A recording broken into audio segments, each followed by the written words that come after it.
Hello guys, Soledad here. Kanang new hair taharon guys. Napagutit ko. Kanang nangita ko katabang and kailangan ako katabang karon kay nano ko'y bagong trabaho. So dapat na mabantay sa akong mama kay Junior. Nagsulat na ko. Unta na ay mga apply. Isabi ko sana ko dito.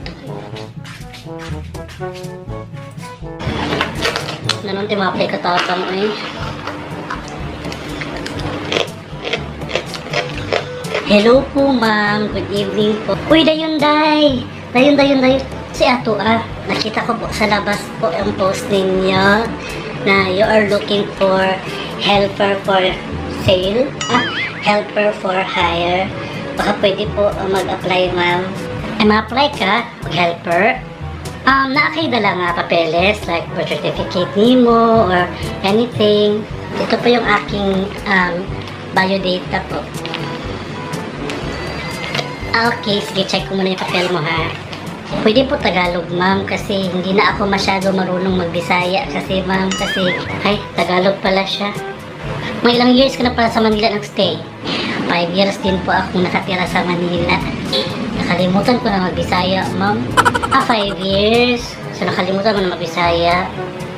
Wow ha. Ikaw si Nadine. Nadine Monyo. Nadine Monyo. Nadine Monyo. Nadine Monyo.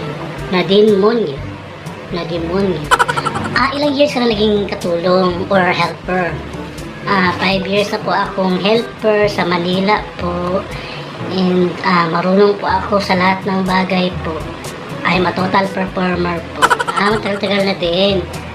Pwede po ba i-check ko muna yung inyong bahay, ma'am? Mag-ocular inspection muna ako, ma'am, ha? Magustuhan ko ba or hindi? Titingnan mo muna ang bahay. Sige, pasok ka. Maglibot-libot ka muna sa bahay para ma-ocular inspection mo. Kailangan pa rin i-check ang bahay kung gusto niyang mag-stay or hindi. 2 hours later. O kumusta? Meron po ba kayong internet dito, ma'am? Para maka-wifi naman ako pag matapos ako sa trabaho ko. Meron kaming wifi dito. We have PLDT, Sky Cable, Globe, Smart Talk and Text. Dito, lahat ng wifi connection meron kami. So you are blessed. Wow, ang dami. Pwede akong mag-umigil para makahanap ako ng papa ko.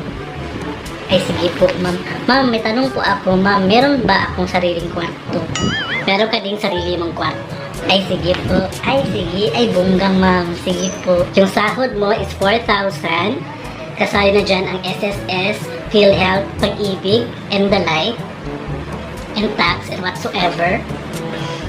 Yung sweldo mo is 15.30 kasi yung sweldo ko din sa office is 15.30. Ang gagawin mo lang is maghugas, maglaba, maglinis, at magbayad sa mga bills. Yun lang. Ay, okay lang po ako sa sweldo ma'am, 4,000. Kasi andyan lang din bahay namin sa unahan, sa may parpa. Walang problema ma'am. So na? Sige, mag-start ka na bukas ha. Sige, start na ako bukas ma'am ha. Uwi ka na sa inyo. Kunin mo yung mga gamit mo kasi stay in ang kailangan ko, hindi stay out. Sige po. See you. Mahirap po Tagalog ko eh. Grabe, 5 years sa Manila. Pero nakalimutan ng Bisaya. Agad-agad.